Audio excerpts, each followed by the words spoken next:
Phone number verify చేయకుండా ఎట్లా ఉంటారు? అది అసలు ఫస్ట్ తప్పు. సిబిఐ ఇప్పుడు నెంబర్ ఇవ్వంగానే వెరిఫై చేయాలి, అది వర్క్ అవుతుందా లేదా.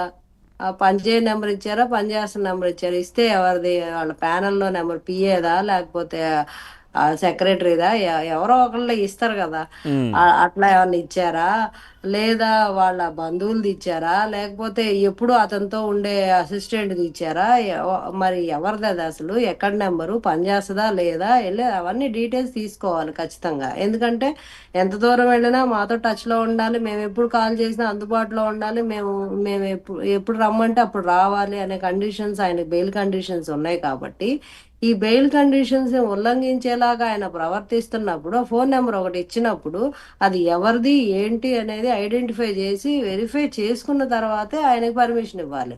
ఇదంతా వదిలేసి ఆయన పంపించదలుచుకున్నట్టు సిబిఐ దగ్గరుండే పంపించేసి పంపించేశారా అన్నట్టు అనుమానంగా ఉంది. వెళ్ళిన తర్వాత అరే నెంబర్ రాంగ్ ఇచ్చారు అంటే ఇది ఎలా ఉందంటే వాళ్ళకే తెలిసి వాళ్ళు అన్నీ తెలిసి పంపించారు, తర్వాత మళ్ళీ దాఖలు చేశారు అన్నట్టుగా జనాలకి, ప్రజలకు అలాగా కన్వే అవుతుంది. ఎందుకంటే మీకు రూల్స్ అండ్ రెగ్యులేషన్స్ తెలుసు, ఇన్నిసార్లు ఆయన ప్రతిసారి విదేశాలకు వెళ్ళి రావటం, కేసులకి ఎంత ఇబ్బందో తెలుసు. ఈ రకంగా బెయిల్ మీద తిరగటం, ఇంత నాంచడం, ఏళ్ల తరబడి ఇంత నాంచడం కూడా ఎంత టైం, కోర్టు టైం వేస్ట్, ప్రజాధనం వేస్ట్, అన్నీ వేస్ట్.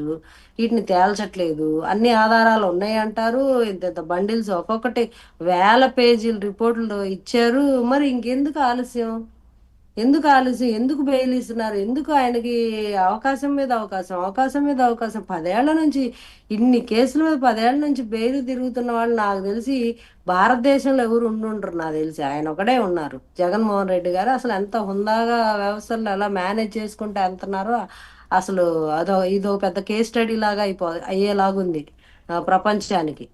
ఆ ఆ రకంగా ఆయనకి అవకాశాలు ఇస్తూ అన్ని అనుకూలంగా ప్రవర్తిస్తూ సిబిఐ అసలు వెళ్ళేటప్పుడు అది ఎందుకు వెళ్తున్నారు ఏంటి పర్పస్ అని వాళ్ళు ఏదో రాస్తారు, వాళ్ళు ఏదో అభ్యర్థన పెట్టుకుంటారు, ఇలా పర్సనల్ టూర్ అనో బిజినెస్ టూర్ అనో లేకపోతే ఇంకేదో ఇంకేదో అని. వాట్ ఎవర్ మీకు కావాల్సిన కండిషన్స్ అన్ని ఉన్నాయా లేవా అని వెరిఫై చేసుకోవాలి, లేకపోతే ఆపేయాలి, ఆ పర్మిషన్ ఇవ్వకూడదు. ఇచ్చిన తర్వాత దాఖలు చేయడం అనేది అది సిల్లీగా ఉంది. దట్టు సిబిఐ అంటే చాలా వాళ్ళకు ఒక వాల్యూ ఉంటుంది సిబిఐ ఆఫీసర్స్ మీద కానీ, వాళ్ళు ఇన్వెస్టిగేషన్ చేసే విధానం కానీ, వాళ్ళ ప్రొఫైల్స్, వాళ్ళ పోర్ట్ఫోలియోస్ అన్ని చాలా ఒక వెయిట్ తో ఉంటాయి. అలాంటి వ్యక్తులు ఇంత సిల్లీగా, నార్మల్ పీపుల్ కూడా, ఇందాక రామ్మోహన్ గారు చెప్పినట్టు ఆ ఫోన్ పని చేస్తుందా లేదా అని రింగ్ ఇస్తాం, అసలు మా నెంబర్ రాగానే మనం అసలు ఆ ఆ, మనం చెక్ చేయడామా లేకపోతే మన నెంబర్ వాళ్ళకి ఇద్దామా అనే ఇదిలో కూడా మనం రింగ్ ఇస్తాం అసలు. అది కామన్ గా సరే, అందరు ఇప్పుడు చేసే సిబిఐ ఏం చేసినా అంటే చూడలేదా, చూసిందా, తప్పు నంబరు ఇచ్చినప్పటికీ కూడా మరి పట్టించుకోలేదా, ఇవన్నీ ఒకవైపు, ఎందుకు జగన్మోహన్ అసలు రెడ్డి ఈ ఆయన విధంగా ఎందుకు పర్మిషన్స్. చేయాల్సి వచ్చింది, అసలు ఎందుకు చేయాల్సి వచ్చింది? ఆ అసలు ఆయన ఆయన ఆయన చేసింది, వీళ్ళు వీళ్ళు చక్కగా అవకాశాలు ఇస్తున్నారు, ఆయన చక్కగా సద్వినియోగం చేసుకుంటున్నారు ఏంటి అందులో. దాంట్లో కారణం ఏంటి? తెలియకుండా గుట్టు చప్పుడు కారణం కాకుండా వెళ్ళాల్సిన అవసరం తెలియకుండా ఏంటి?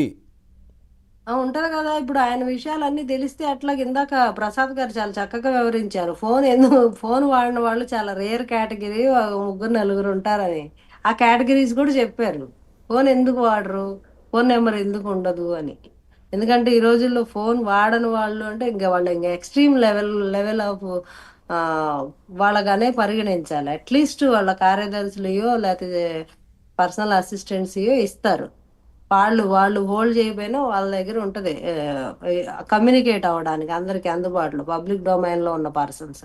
అతను as a MLA, Pulivendula MLA, ఒక వైఎస్ఆర్సీపీ పార్టీ అధ్యక్షుడు, మాజీ ముఖ్యమంత్రి, ఇంత ఇంత ఇది ఉన్న ఆయన, ఆయన ఫోన్ వాడట్లేదు అంటే రీజన్ ఏంటి? ఆ, దాన్ని బట్టి అర్థం చేసుకోవచ్చు. ఆయన ఆయన గోప్యంగా ఆయన చేసే వ్యవహారాలు, ఆయన చేసే అన్ని తెలియకూడదు అనుకుంటున్నారు. ఒక నెంబరు, ఆయన చుట్టుపక్కల ఉన్నోళ్ళు ఎవరో ఒకళ్ళ నెంబర్ తెలిసినా ఎటు వచ్చేస్తాయిలేండి. అక్కడ కథ ఆయన ఉన్నారు అనే ప్రూఫ్ రాకూడదు అని అంటే ఆయనకు నెంబర్ ఉండకూడదు, అది ఐడెంటిఫై అవ్వకూడదు. అది లేదు ఆయన అంటే చేసే మొదటి నుంచి కూడా నేను ఎక్కడికి అంటే నా నంబర్ కాదు, మీ నంబర్లు చేయండి, మీ ఫోన్ ల్యాండ్ ఓవర్ చేయండి అని ఈ మధ్య రెగ్యులర్గా ఎవరు సిట్ అధికారులు కావచ్చు, సిబిఐ కావచ్చు, ఎవరు పిలిచినా మీ దగ్గర ఉన్న మీ ఫోన్లు తీసుకురండి అని అడుగుతున్నారు కదా. అడుగుతున్నారు. ఇప్పుడు లేదు ఏదో నాకు. ఏ చిన్న అభియోగం వచ్చినా ముందు ఫోనే చెక్ చేస్తారు. ఈ గొడవ అంతా ఎందుకు, అసలు వాడకుండా ఉంటే పోయింది కదా అని చెప్పి వాడడానికి పక్కన మనుషులు ఉంటారు కదా, ఆయన వాడకుండా ఏమో వాళ్ళ ఫోన్లోనే సెల్ ఫోన్లో మాట్లాడతారు, లేకపోతే డైరెక్ట్గా మీటింగ్సే ఉంటాయి అనుకోండి. ఫోన్ వాడకుండానే ఇంత పెద్ద సామ్రాజ్యాన్ని నిర్మించారు ఆయన. కానీ ఆ ఫోనుతో పనే ఉంది అన్నట్టుగా ఆయన చెబుతున్నారు. చేయాల్సిందంతా యాక్టివిటీ చేస్తారు. ఫోను అంటే అది డైరెక్ట్ గా ప్రూఫ్ కదా, దొరికిపోతారు కదా. ఇప్పుడు దేనిలోనైనా అభియోగాలు వచ్చినప్పుడు, లేకపోతే ఇట్లాగా ఆరోపణలు ఎదుర్కొంటున్నప్పుడు ఇప్పుడు మొన్న ఇందాక వివేక గారి కేసులోనే చూడండి, అందరు వ్యక్తులు ఒకే చోట ఉన్నట్టు లొకేషన్ చూపించింది టేక్ ఓవర్ లో. అట్లా ఇప్పుడు టెక్నాలజీ యూజ్ చేసి అయినా సరే, ఒక నెంబరు ఒక సిమ్ము అనేది ఒకటి ఆయన పేరు మీద ఉంటే ఆయన ఉన్నారు అనే దానికి ప్రూఫ్ కాబట్టి, అది ఆ ప్రూఫే లేకుండా చేసుకుందాం అనుకున్నారు కాబట్టి అవన్నీ ఆయన వాడట్లేదు, నాకు ఫోన్ లేదని ఎప్పుడో గతంలో కూడా చాలా సంవత్సరాల క్రితమే చెప్పారు ఆయన. అంటే ఎప్పటి నుంచో ఫోను అంటే అప్పుడు 33 కేసుల దగ్గర నుంచి మరి ఆపేశారో, లేదా అంతకు ముందు నుంచి ఆపేశారో తెలీదు. సో ఈ ఫోన్ ఉండడం వల్లే కదా దొరికామనుకున్నారో ఏమో. మరి ఆ కేసుల్లో గతంలో కేసులు అన్ని దొరికిన ప్రూఫ్లు కూడా ఫోన్ నెంబర్లతోటి, ఫోన్లతోనే కదా ఎక్కువ సంభాషణలు వాటితో, కాంటాక్ట్ లిస్ట్ నుంచేనే కదా అందరూ వచ్చింది. సో ఆ రకంగా డీటెయిల్స్ వస్తాయి, ప్రూఫ్స్ వస్తాయి, అసలు వాడకుండా చేద్దామని కూడా ఉంటదిగా. ఆ మెయిన్ ప్రధాన ఆధారం అనేది ఆయన లేకుండా ఓకే. చేయాలనే ఇంటెన్షన్ రైట్. కాబోలు. రైట్. ఆయన రైట్. ఫోన్ వాడకపోవడానికి రీజన్ అదే. ఇంక అంతకు మించి ఏ తప్పు చేయను అనేది. ఫోన్ వాడడానికి ఏం భయం? ఎందుకు ఫోన్ వాడరు? ఎవరైనా వాడతారు ఫోను. అంటే ఇప్పుడు మనం నిజాయితీగా ఉన్నంతసేపు ఫోన్ వాడితే ఏంటి, ఇంకేం వాడితే ఏంటి? సో వాడట్లేదంటే ఏంటి, భయం. దాంట్లో అంటే కూడా ఆయన ఉన్నాయి. తప్పు ఒకవేళ చేస్తా ఒకవేళ మనం ఆయన రేడియేషన్ తప్పు చేస్తున్నారని రేడియేషన్ ఆయన ఉండొద్దు అది ఇది చెప్తున్నాడు, అనుకుంటే చెప్పకనే తక్కువ చెబుతున్నాడు. రేడియేషన్ ఉన్న ఫోన్లు ఉన్నాయి. తర్వాత చాలా రకాలుగా ఉన్నాయి. ఇబ్బంది కాకుండా అంటే ఎంత వాడాలో అంత వాడొచ్చు కదా, ఆ ఒకవేళ ఇప్పుడు వాడాలనుకుంటే. గతంలో కూడా ఈయన అన్ని ఫోన్లు ట్యాపింగ్ చేయడం అన్ని చేశారు కదా వీళ్ళు ఉన్నప్పుడు. అట్లాగే మళ్ళీ అదొక భయం కూడా ఉంటదేమో, నా ఫోన్ ఎవరన్నా ట్యాప్ చేస్తారేమో, నా ఫోన్ ఎవరైనా ఆ, చేస్తారేమో, ట్రేస్ చేస్తారేమో అని భయం ఉండొచ్చు.